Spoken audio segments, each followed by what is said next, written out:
श्रद्धालु जिज्ञासु श्रोताओं, आयंबिल ओली पर्व का आज पहला दिन, प्रथम दिवस पर प्रथम पद की आराधना करने का ये दिन। पहला पद नमो अरिहंताणम। आप लोग नवकार मंत्र के अंतर्गत रोज ही ये बोलते हैं नमो अरिहंताणम, लेकिन आज हम अरिहंत का स्वरूप कैसा होता है संक्षिप्त में इसकी बात करेंगे। देखिए, अरिहंत शब्द में ही अर्थ इस प्रकार से छुपा हुआ है, अरि प्लस हंत। अरि का मतलब होता है शत्रु, दुश्मन, और हंत का मतलब होता है उनको नष्ट करने वाला, यानी उन शत्रुओं को जीतने वाला अरिहंत कहा जाता है। बाहर के शत्रु की बात नहीं। ज्ञानी कहते हैं कि 8 प्रकार के कर्म जो हैं वो इस जीव के मुख्य दुश्मन है, शत्रु है। और अगर हम बहुत संक्षिप्त में बात करें तो राग, द्वेष, कषाय, मोह ये आत्मा के कट्टर दुश्मन हैं और ये सद्गुणों का नाश कर देने वाले हैं। जो हर आत्मा के अंदर ज्ञान, दर्शन जैसी जो स्वाभाविक शक्तियां होती है, उन शक्तियों को, परम शक्तियों को राग, द्वेष, कषाय, मोह ये ढक देते हैं।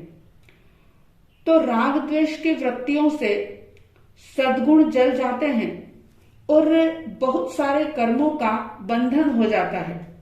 और इसीलिए कहा कि रागो ये 200 विय कम्म बिया। राग और द्वेष ये कर्म के बीज हैं। इन बीज से ही अनंत अनंत कर्म के वृक्ष तैयार हो जाते हैं। तो अरिहंत परमात्मा का स्वरूप समझने के लिए उनका सबसे पहला लक्षण ये होगा कि वे राग और द्वेष से मुक्त, यानी वीतराग बन गए। वीतराग बनने के बाद वे सर्वज्ञ हो गए।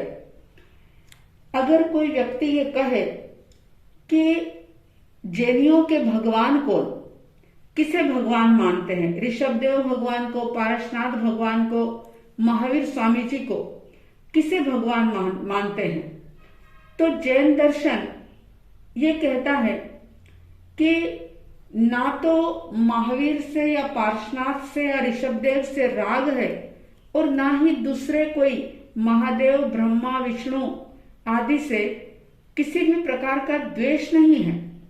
लेकिन पहचान समझ लीजिए, उनकी पहचान अगर आपने समझ ली तो आपको पता चलेगा कि वास्तव में अरिहंत कौन होते हैं। तो ये कहा कि बाहर की जो पहचान है, जैसे अशोक वृक्ष, दिव्य ध्वनि, भामंडल, छत्र, चंवर, ये जो भी हैं, ये सारी बाहर की पहचान है। बाहर की पहचान में जैसे देवी देवता उनको प्रदक्षिणा करते हैं, वंदना करते हैं, समूहशरण की रचना करते हैं, ये सारी पहचान तो बाहर की पहचान है, ये बाहर के लक्षण हैं। लेकिन उनकी असली पहचान अगर है तो वो ये है कि 18 दोषों से रहित जो जीव होता है, जिस आत्मा में 18 दोष नहीं होते, ये विकार नहीं होते, फिर चाहे वो कोई भी हो जिसमें 18 दोष नहीं है, फिर चाहे वो किसी भी देश में रहने वाला हो, किसी भी जाति का हो, किसी भी नाम का हो, लेकिन वही अरिहंत है जिसके अंदर 18 दोष नहीं है और जो राग द्वेष से मुक्त हो गया।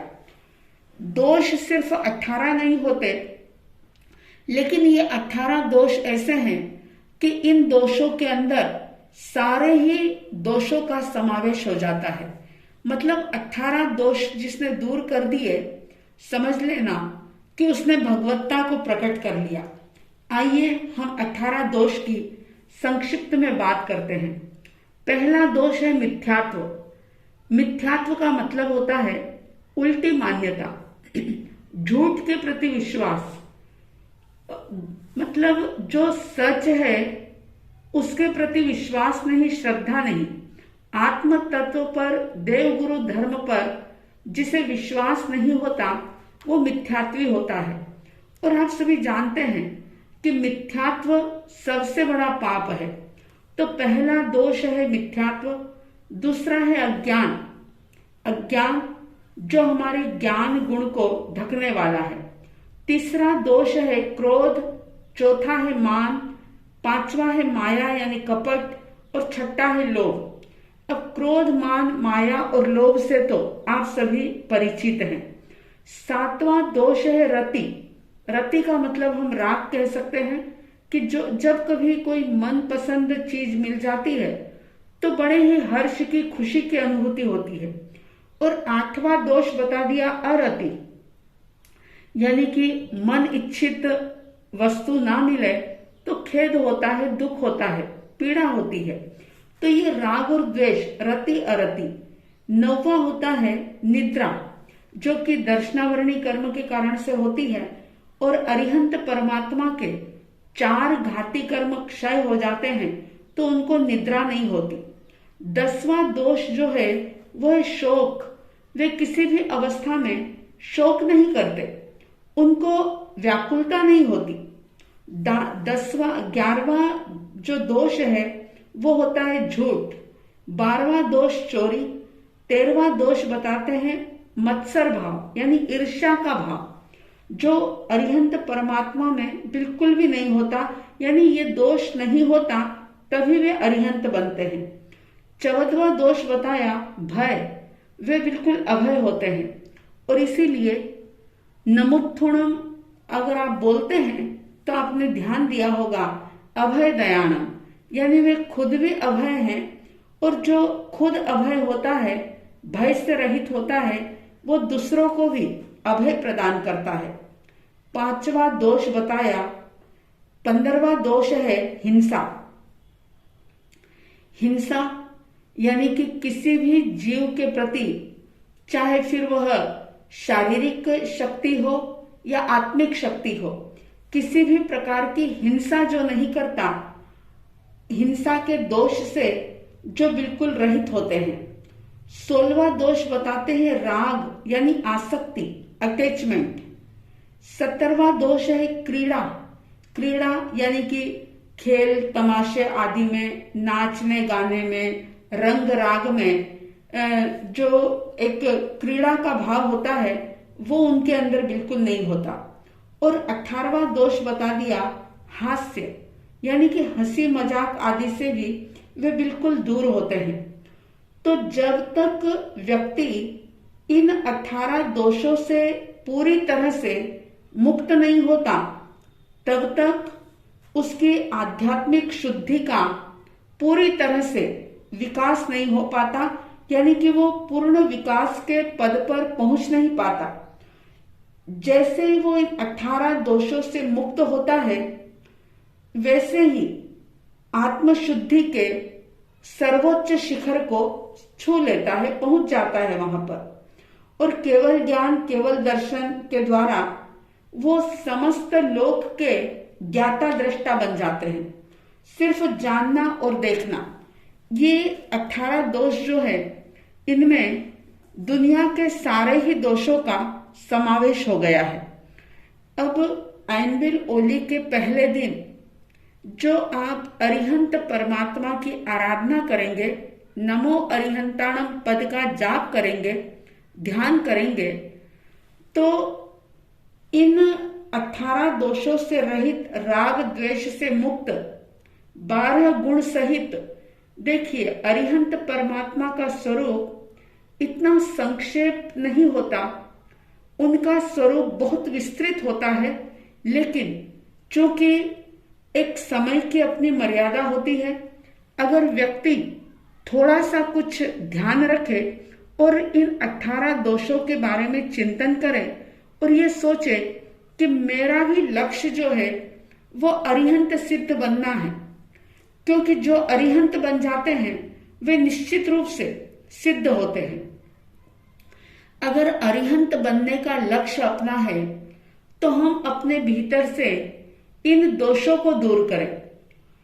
इन दोषों को जैसे जैसे हम दूर करेंगे, सबसे पहले मिथ्यात्व पर प्रहार करेंगे, अपनी उल्टी मान्यता, गलत धारणा और जीव को जीव नहीं मानना, अजीव को जीव मानना, जड़ वस्तुओं के प्रति राग करना, देह को ही आत्मा मान लेना, ये सबसे बड़ा मिथ्यात्व है।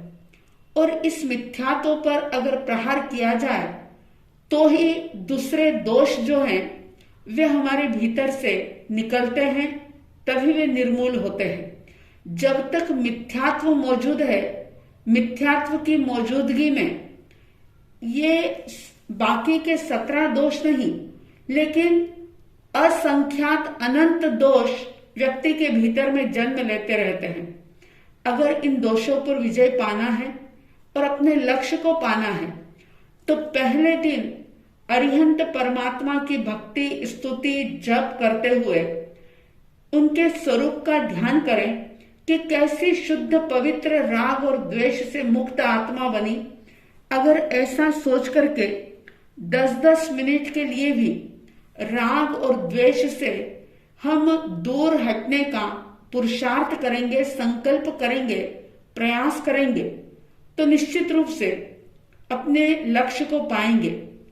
अगर यात्रा प्रारंभ की है, फिर चाहे धीरे धीरे भी चल रहे हैं तो भी मंजिल निश्चित रूप से मिलती है। तो अरिहंत पद का ध्यान जाप करते हुए अपने भीतर के दोषों को दूर करें, परमात्मा के प्रति अहोभाव लाएं और ये सोचें कि वो दिन धन्य होगा जब हमारे भी ये दोष दूर होंगे और हमारे आत्मिक गुण प्रकट होंगे और हम अपने लक्ष्य को प्राप्त करेंगे।